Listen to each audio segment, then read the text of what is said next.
Hello hello hello. नमस्कार सगळे विद्यार्थी मित्रमैत्रिणींनो. मेगाबीट एज्युकेशन यवतमाळच्या यूट्यूब चॅनलवर सगळ्यांचं सहर्ष स्वागत आहे. मी मयूर भोयर. आज एक खूप महत्त्वाच्या टॉपिकवर बोलणार आहोत. बरेच विद्यार्थ्यांचा हा प्रश्न असतो. माईक चेक करतो तो. तर बरेच विद्यार्थ्यांचा हा एक प्रश्न असतो की सर मी बँकिंगकडे जायला पाहिजे की एसएससी कडे जायला पाहिजे. म्हणजे एसएससी मध्ये पण भरपूर वॅकन्सीज असतात आणि यूट्यूब हे एक प्लॅटफॉर्म आहे जे तुम्हाला अट्रॅक्ट करतं towards SSC compare to banking. आणि एक कल बघण्यात आलेला आहे की जे नॉर्थचे स्टुडंट्स आहेत, म्हणजे जर तुम्ही उत्तर प्रदेश, दिल्ली साईड, बिहार, झारखंड साईड बघाल तर तुम्हाला आयडेंटिफाय होईल की एसएससीच्या जे एक्झाम आहे त्याच्याकडे कल थोडा जास्त आहे. कारण दिल्लीमध्ये एसएससीची प्रिपरेशन थोडी जास्त घेतली जाते. बँकिंगचे तुम्हाला तेवढे क्लासेस मिळणार नाही. वेअर ॲज आपल्या महाराष्ट्रामध्ये आपण प्रिफरन्स बँकिंगला जास्त देतो, एसएससीला देत नाही. म्हणून असं बघतो म्हटलं तर जर महाराष्ट्राच्या कुठे ना कुठे जागा असतात तर number of applicants, number of applications comparatively आपल्याला कमी पाहायला भेटतात जेव्हा स्टेटकडून अप्लाय केलं जाते, जे अदर स्टेटमध्ये जास्त होतं. आणि आपल्याकडे फक्त एक सेटल्ड जॉब ज्याला म्हणतो आपण की एसीची हवा पाहिजे आहे. आणि बँकिंगकडे आपल्या परिवारात, आपल्या फॅमिलीमध्ये, आपल्या सर्कलमध्ये मुलं दिसतात, मुली दिसतात, लग्न झालेले दिसतात. तर त्याच्यामुळे बँकिंग बँकिंग बँकिंग आपण म्हणतो.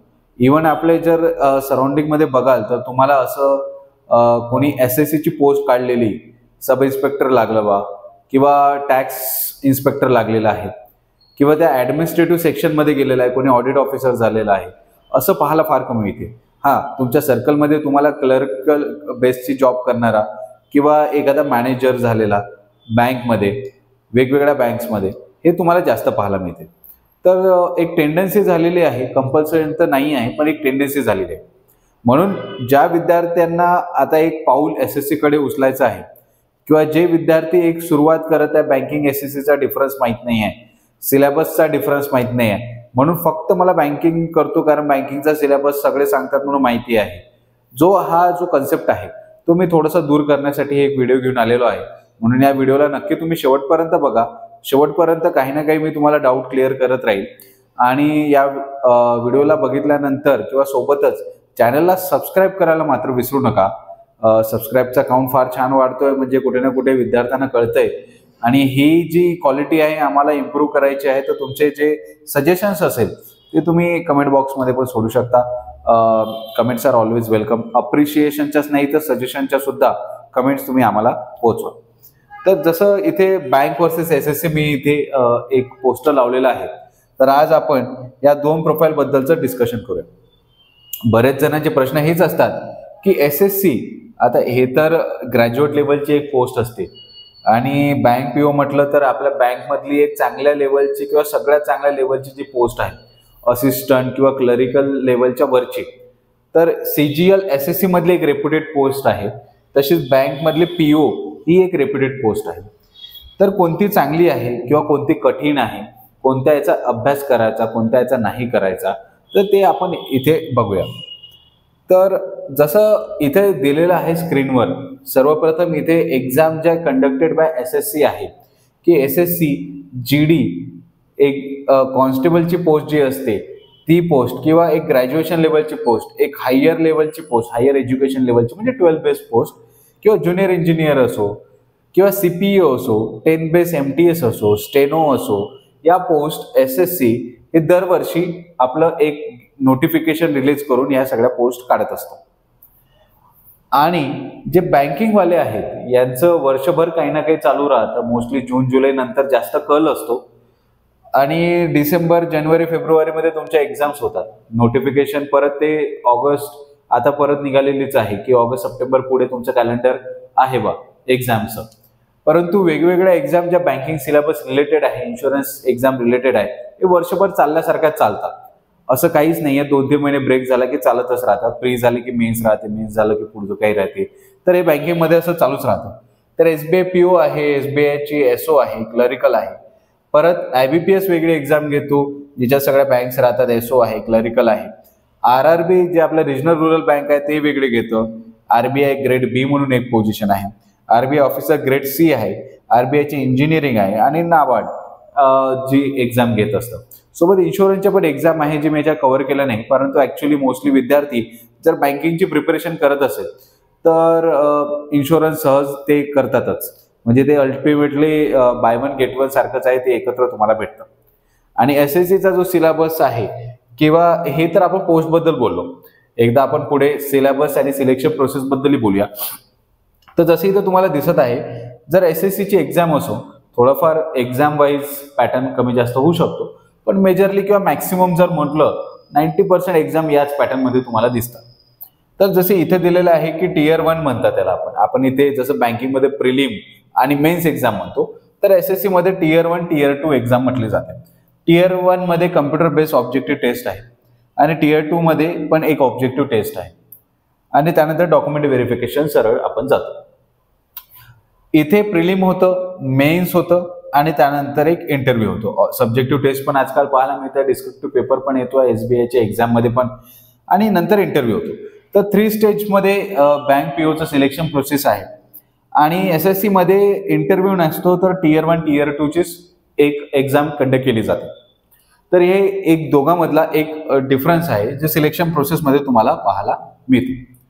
आता प्रोज अँड कॉन्स काय आहे, तर प्रोज अँड कॉन्स बद्दल मी बँकचं बोलतो म्हटलं तर तुम्हाला जसं माहिती आहे की बँकिंग ही एक सिटिंग जॉब आहे.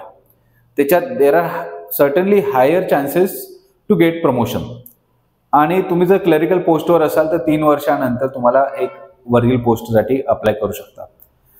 सोबतच तुम्हाला बरेचसे पर्क्स असतात की तुम्हाला कॅश काउंटरवर जर बसवलं तर तुम्हाला तिथे एक्स्ट्रा वेजेस मिळतात, एक्स्ट्रा सॅलरीमध्ये पर्क्स राहतात.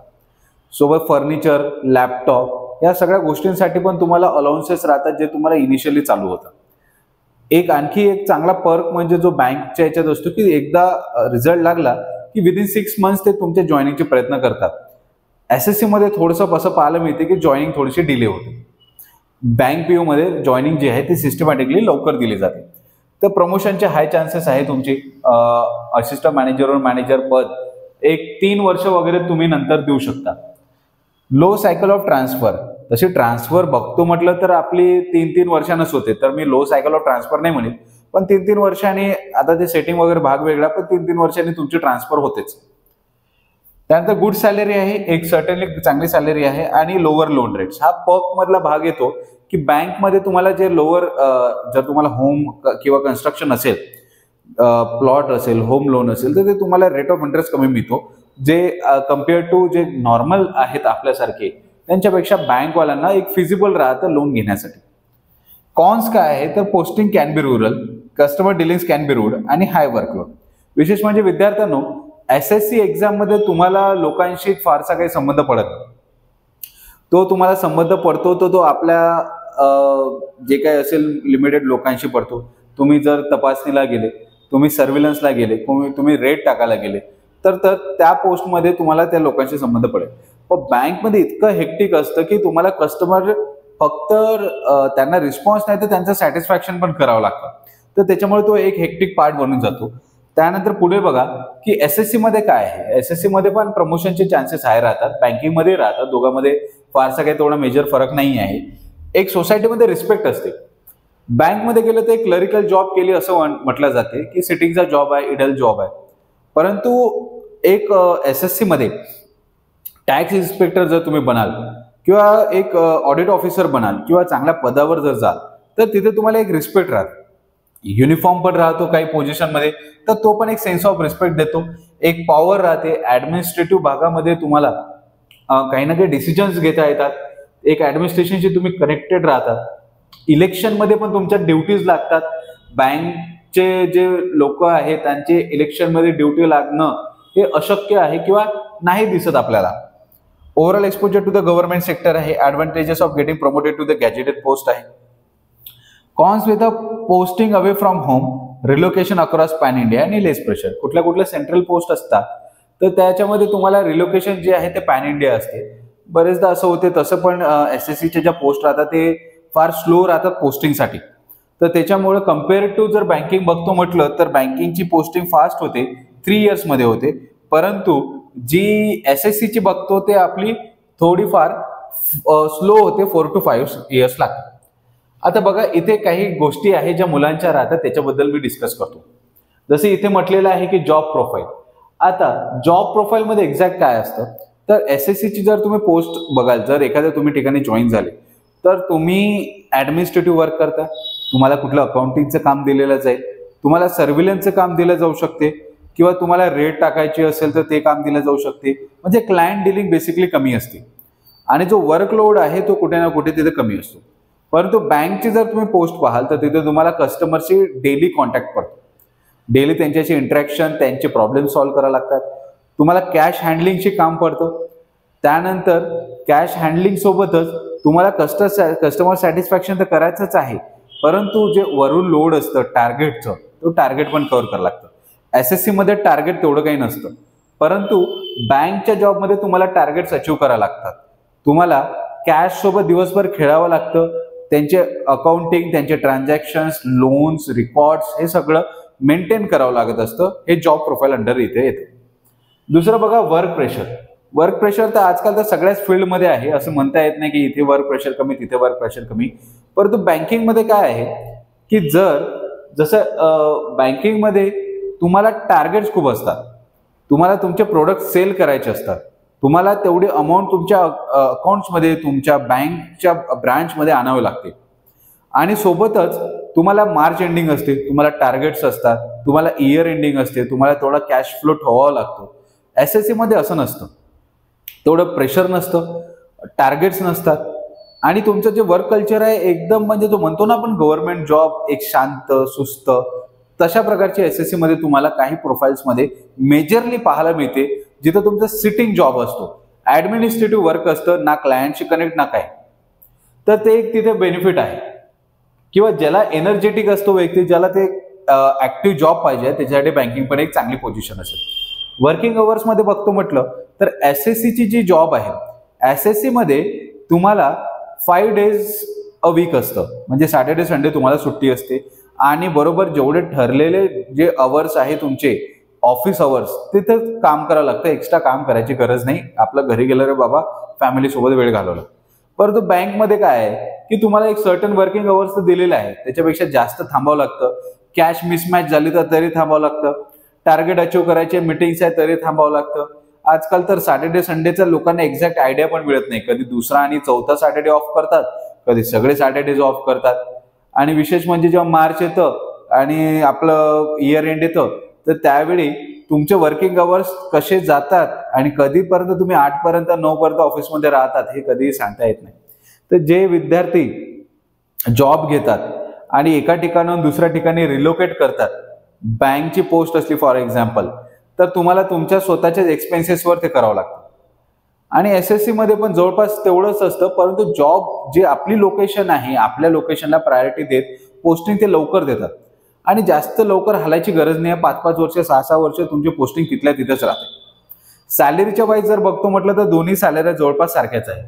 सॅलरीमध्ये असं काही हे नाही आहे. ट्रान्सफर बद्दल तर आपण बोललो की ट्रान्सफर बँकच्या याच्यात 3 वर्षामध्ये होते आणि एसएससी मध्ये थोडी हळू राहते, शक्यतो होते नाही होत, 5 वर्ष होते, सेटिंग राहते, जमतं तसं. आणि सॅलरीच्या स्ट्रक्चरमध्ये जर बघतो म्हटलं तर पीओ आणि एसएससीची सीजीएलची सॅलरी जवळपास सारखी असते, असं काही डिफरन्स नाही आहे. परंतु जी सॅलरी एसएससीची असते ते 7th पे स्केल नुसार लागते, किंवा जो पे स्केल सेंट्रल गव्हर्नमेंट ठरवते त्या हिशोबाने राहते.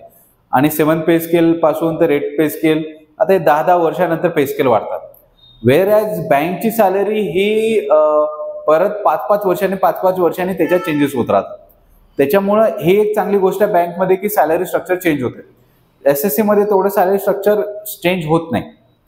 प्रमोशन्स बँकमध्ये जास्त असतात, एसएससी मध्ये कमी असतात, किंवा एसएससी मध्ये स्लो असतात, कमी नाही म्हणू शकत, स्लो म्हणू शकतो.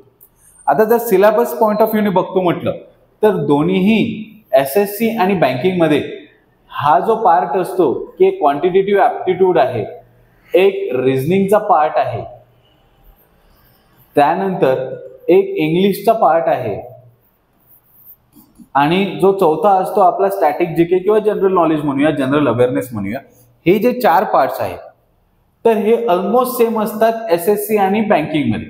फरक काय असतो तर जसं ऍप्टिट्यूड हे एक सारख्या लेवलचंच असतं, परंतु एसएससी मध्ये इथे एक अल्जेब्रा असो, की जो ऍडव्हान्स मॅथ ज्याला आपण म्हणतो किंवा ट्रिग्नॉमेट्री असो, असे टॉपिक्स तुम्हाला जास्तीचे पाहायला मिळतात जे बँकिंगमध्ये नसतात.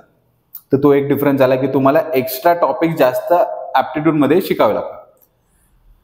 रिझनिंग जो पार्ट आहे तो बँकमध्ये जरा जास्त डिफिकल्ट पकडू शकतो आपण. एसएससी मध्ये तेवढं रिझनिंग लेवल ऑफ डिफिकल्टी नाही राहत, परंतु आपले जे अरेंजमेंट्स आहे, सर्क्युलर अरेंजमेंट म्हणा किंवा कुठलेही अरेंजमेंट्स म्हणा, तर ते रिझनिंग मध्ये जरा जास्त डिफिकल्ट येतात कम्पेअर टू एसएससी.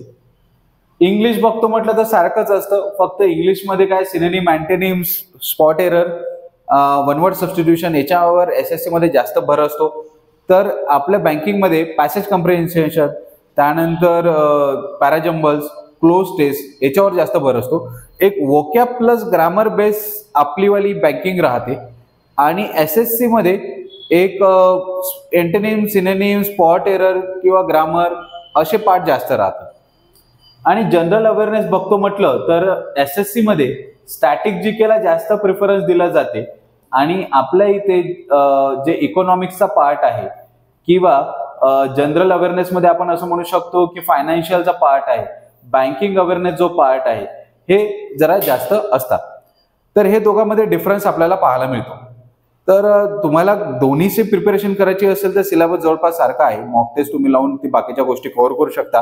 थोडेसे चॅप्टर्स आगळे वेगळे किंवा एक्स्ट्राचे आहेत, बाकी सगळं सारखं. तर माझी अशी सगळ्यांना इच्छेने सांगावीशी वाटते की एसएससी असो की बँकिंग असो, सिलेबस सारखा असल्यामुळे अटेम्प्ट करायला हरकत नाही. एक्स्ट्रा टॉपिक्स एसएससी मध्ये करावं लागेल, मॉक्स वेगवेगळे द्यावं लागेल, एक्झाम कधी येते त्या हिशोबाने करावं लागेल. परंतु आशा सोडायची नाही, कुठली तरी जॉब घ्यायची असेल तर प्रिपरेशन करावी लागेल. डिफिकल्ट काही नसते जोपर्यंत हात लावत नाही तोपर्यंत. तर ही व्हिडिओ तुम्हाला आशा करतो की नक्कीच आवडली असेल, तुम्हाला माहिती मिळाली असेल. अशाच आणखी व्हिडिओ बघण्यासाठी आपल्या चॅनलला नक्की सबस्क्राईब करा. बस एवढं बोलून ही व्हिडिओ थांबवतो. Thank you so much.